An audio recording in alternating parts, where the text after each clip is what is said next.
یعنی آج جو مختلف بیانات ہوئے، نگران شورا کے بیانات کے تاثرات آپ نے سنے، کون کون چاہتا ہے کہ آپ کے دیہات، آپ کے گاؤں، آپ کے محلے میں نگران شورا آ کر بیان کریں؟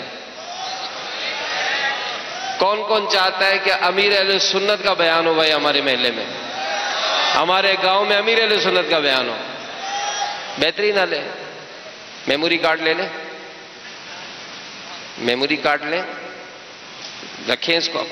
اب تو کوئی مسئلہ ہی نہیں ہے، کوئی الگ سے ڈیوائس بھی نہیں لینی پڑتی، موبائل میں ڈاؤن لوڈ کریں، موبائل کو پروجیکٹر سے کنیکٹ کریں، پروجیکٹ پر نظر آ جائے گا۔ تو بٹھائیں اپنے دیہات والوں کو، بٹھائیں اپنے گاؤں والوں کو، بٹھائیں سارے گیدرنگ میں اسٹوڈنٹس کو، بٹھائیں اپنے کالج والوں کو، بٹھائیں اپنے یونیورسٹی والوں کو، اور دکھائیں امیر اہل سنت کا بیان، دکھائیں نگران شورا کا بیان۔ تو یہ دعوت اسلامی کے مدنی کام ہے۔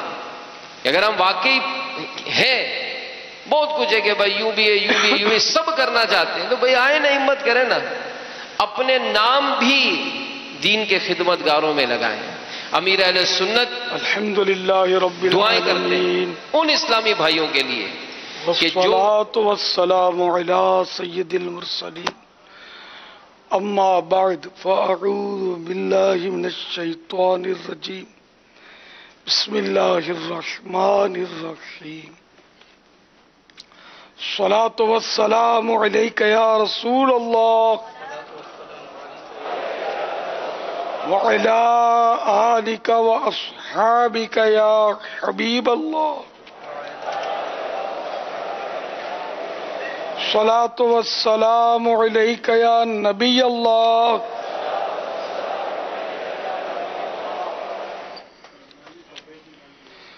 وعلی آلک واصحابک یا نور اللہ۔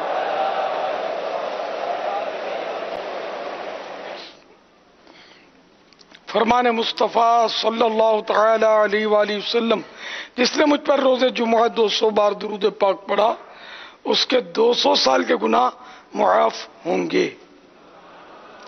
صلو علی الحبیب صلی اللہ تعالی علی محمد۔ نویت سنت الاعتکاف، جب کبھی داخل مسجد ہونے کی سعادت پائیں، اعتکاف کی نیت ضرور فرمائیں۔ نیت دل کے ارادے کو کہتے ہیں، دل ہی میں نیت فرما لیجئے کہ میں نے اعتکاف کی نیت کی، اب معتکف ہو گئے۔ دل میں نیت حاضر ہوتے ہوئے زبان سے بھی دوہرا لینا زیادہ اچھا ہے، چاہے مادری زبانی میں کہہ لیجئے۔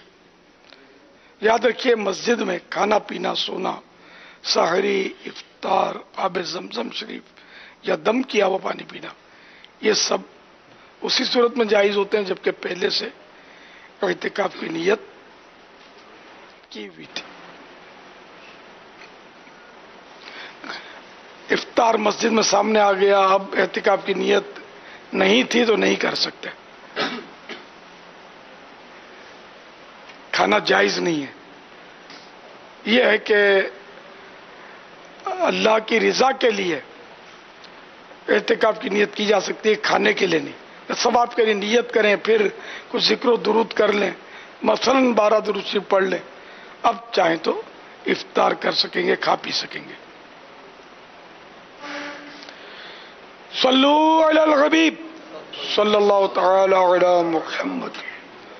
1438 ہجری کے ماہ رمضان المبارک کا آج 28واں روزہ ہے۔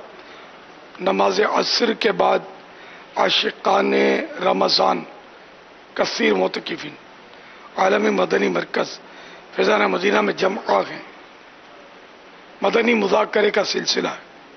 آپ سوالات کیجیے، ہر سوال کا جواب ابھی بھی ثواب دے پاؤں گے ضروری نہیں، بن پڑا تو عرض کرنے کی کوشش کی جائے گی، بھول کرتا پائیں مجھے میری فوراً اصلاح فرمائیں، مجھے آئمہ شائع کرتا اپنے موقع پر بلا وجہ اڑتا نہیں، شکریہ کے ساتھ رجوع کرتا پائیں گے انشاءاللہ عز و جل۔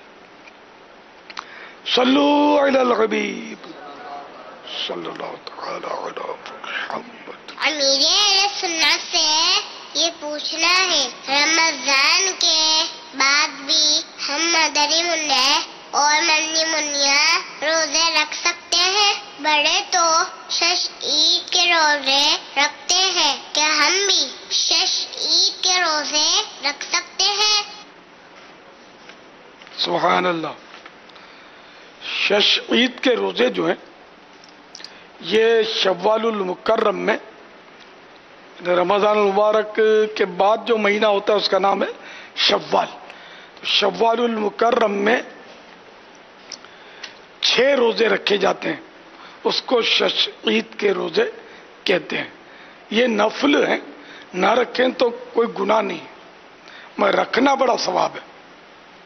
اس کی فضیلتوں کا یعنی کہ نچوڑ اور خلاصہ یہ ہے کہ جو رمضان شریف کے پورے روزے رکھتا ہے اور شوال المکرم کے 6 روزے رکھتا ہے تو گویا اس نے پورے سال کے روزے رکھے.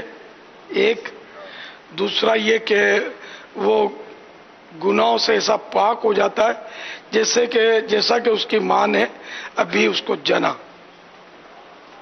تو یوں اس کے فضائل ایسے ہیں کہ اس کو رکھ ہی لینا چاہیے.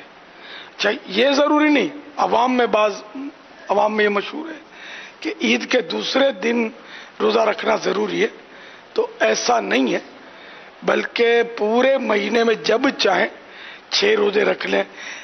لگاتار کنٹینیو رکھنا بھی ضروری نہیں ہے، ایک دن چھوڑ کر ایک دن رکھ لیں، 2 دن چھوڑ کر ایک دن رکھ لیں، 6 روزے پورے مہینے میں رکھ لیں تو انشاءاللہ فضائل حاصل ہوں گے. واللہ تعالی اعلم ورسولہ اعلم عز وجل وصلی اللہ تعالی علیہ وآلہ وسلم. مدنی منع اور مدنی منیا بھی اگر شش عید کے 6 روزے رکھ سکتے ہیں، طاقت ہے ان میں اور یہ رکھ لیتے ہیں، ماں باپ کا بھی تعاون رہتا ہے تو اچھا ہے، رکھنا چاہیے، ان کو بھی ثواب ملے گا، ان کی نیکیاں مقبول ہیں مدنی منع اور مدنی منیوں کی جو نابالغ ہیں. صلو علی الحبیب صلی اللہ تعالی علی محمد. دنیا میں کئی طرح کے روزہ ہیں، اچھے بھی برے بھی. اللہ عز و جل نے اپنے نبیوں کو بھیجا اور آخر میں ہمارے پیارے آقا صلی اللہ تعالی علیہ وآلہ وسلم کو بھیجا. مدینے ہم جاتے ہیں، اللہ عز و جل ہمیں آپ کے ساتھ چل مدینہ کی سعادت دے. اللہ عز و جل نے اپنے بندوں میں اپنے پیارے اولیاء پیدا فرمائے، جیسے امام اعظم غوث اعظم داتا علی حجویری، حضور غریب نواز. پیارے مرشد مزارات پر حاضری کا طریقہ بتا دیجیے. ولی اللہ کے مزار شریف یا کسی بھی مسلمان کی قبر کی زیارت کو جانا، حاضری دینا، تو یہ ایک اچھا کام ہے، ثواب کا کام ہے. اور مستحب یہ ہے کہ پہلے اپنے مکان پر غیر مکروہ وقت میں 2 رکعت نفل پڑھے. ہر رکعت میں سورۃ الفاتحہ کے بعد 1 بار آیت الکرسی اور 3 بار سورہ اخلاص یعنی قل هو اللہ شریف پڑھے. اور اس نماز کا ثواب صاحب قبر جس کے مزار پر حاضری دینا چاہتا ہے اس کو پہنچائے، نثال ثواب کرے اس کو. اللہ تعالی اس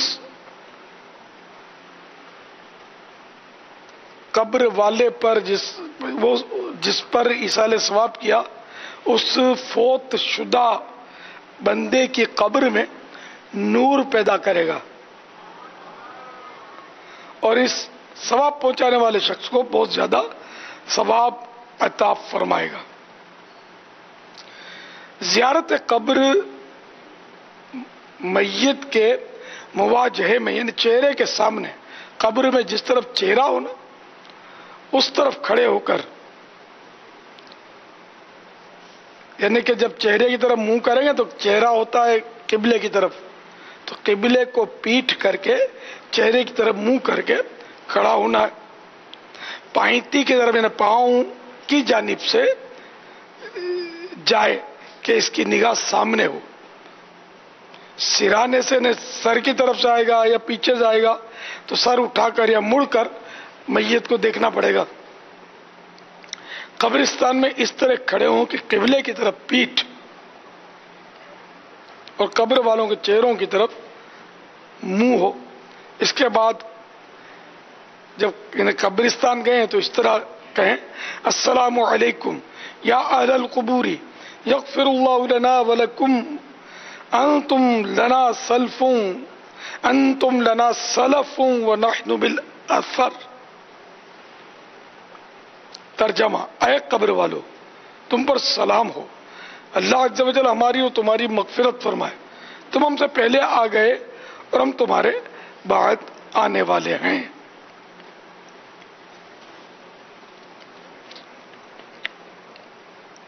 یہاں ایک مدنی پھول عرض کر دوں کہ بعض اوقات وسوسہ آتا ہے کہ جو فوت ہو گیا اس کو یا نہیں بول سکتے. تو دیکھو یہ حدیث شریف کی دعا ہے.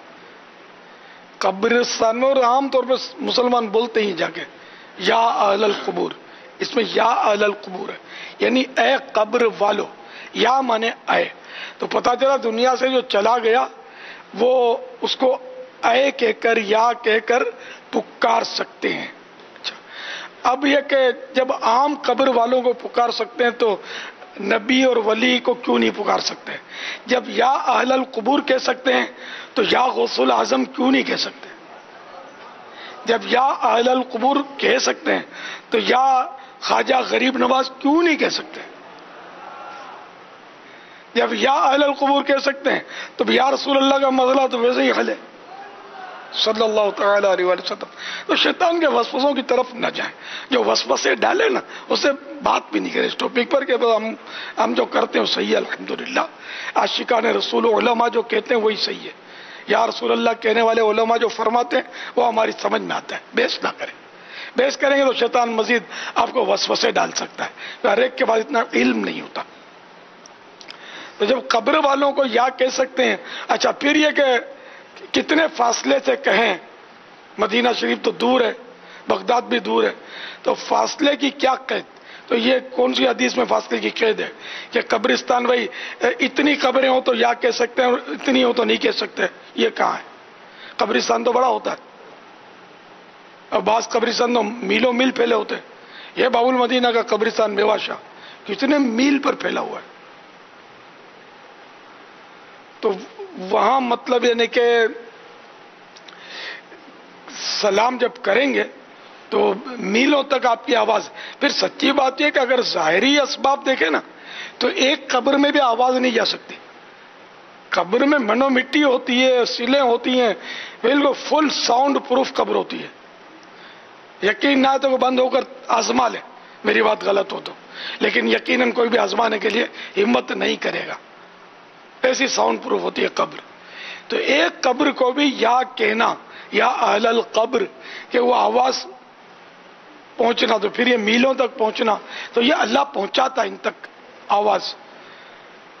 تو اسی طرح جب ان تک عام قبر والوں پر پہنچاتا ہے تو جس میں گناہ گار بھی ہیں، نیکوکار بھی، سب مکس ہے، تو اپنے حبیب کو کیا نہیں پہنچائے گا؟ اپنے مقبول اولیاء کو آواز نہیں پہنچائے گا؟ کیا صحابہ کرام کو نہیں پہنچائے گا کہ یا غوث کہا تو وسوسہ آیا، یا اہل القبر کہا تو کوئی وسوسہ نہیں آیا؟ تو یہ شیطان کے سب چکر ہیں. ان چکروں میں آپ نہ پڑیں اور زور سے پکاریں یا رسول اللہ، یا غوث پاک، یا غوث پاک، یا غریب نواز، یا غریب نواز، صلو علی الحبیب صلی اللہ علی محمد. یا رسول اللہ کے نعرے سے ہم کو پیار ہے، ہم نے یہ نعرہ لگایا اپنا بیڑا پار. نعرہ رسالت، نعرہ رسالت، نعرہ رسالت. یا رسول اللہ. مزار شریف یا قبر کی زیارت کے لیے جاتے ہوئے راستے میں فضول باتوں میں مشغول نہ ہو. قبر کو بوسہ نہ دیں، نہ قبر پر ہاتھ لگائیں. جو ایسا کرے ان سے الجھیں بھی نہیں، برا بھلا بھی نہ کہیں، بلکہ قبر سے کچھ فاصلے پر کھڑے ہو جائیں. قبر کو سجدہ تعظیمی حرام ہے، اور اگر عبادت کی نیت ہو تو کفر ہے۔ قبرستان میں اس عام راستے سے جائے جہاں ماضی میں کبھی بھی مسلمانوں کی قبریں نہ تھیں، ماضی یعنی گزرے ہوئے زمانے میں کبھی بھی مسلمانوں کی وہاں قبریں نہ تھیں۔ جو راستہ نیا بنا ہو یعنی قبریں مٹا کر جو راستہ بنا ہو اس پر نہ چلے۔ رد المختار میں قبرستان میں قبریں پاٹ کر مٹا کر جو نیا راستہ نکالا گیا ہو اس پر چلنا حرام ہے، بلکہ نئے راستے کا صرف گمان یعنی شک ہو تب بھی اس پر چلنا ناجائز و گناہ ہے۔ کئی مزارات اولیاء پر دیکھا گیا ہے کہ زائرین کی سہولت کی خاطر مسلمانوں کی قبریں مسمار یعنی توڑ پھوڑ کر کے فرش بنا دیا جاتا ہے۔ ایسے فرش پر لیٹنا، چلنا، کھڑا ہونا، تلاوت اور ذکر و اذکار کے لیے بیٹھنا وغیرہ سب حرام ہے۔ دور ہی سے فاتحہ پڑھ لیجئے۔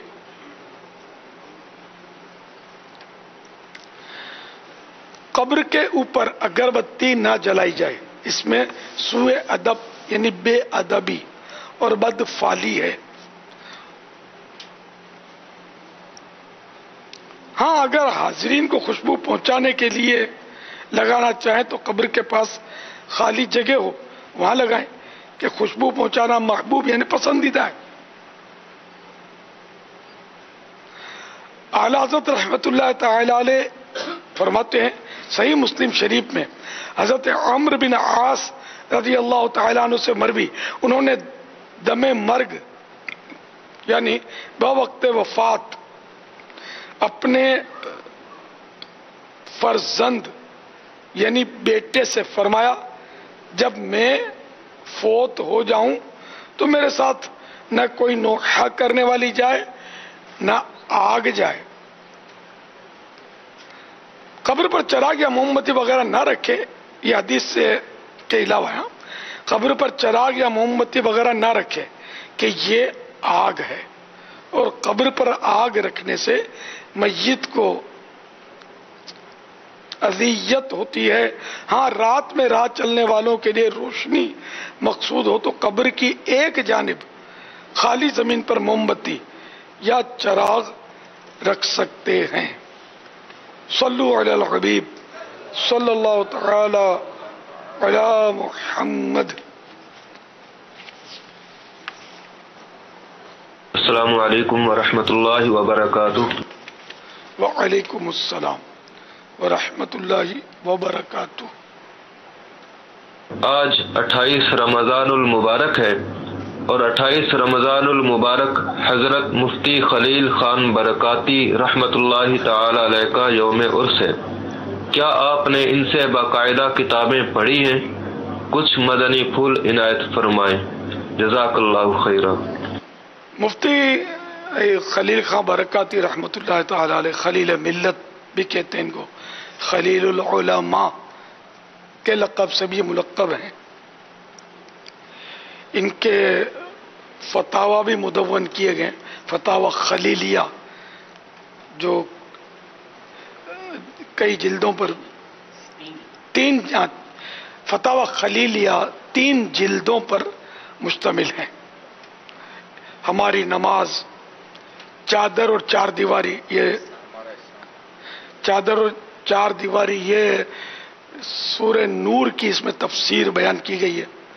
ہمارا اسلام، اس میں سوالن جوابن اسلامی عقائد بیان کیے انہوں نے۔ بہترین کتاب ہے، ہر گھر میں ہونی چاہیے، ہمارا اسلام۔ اس کو سب پڑھیں۔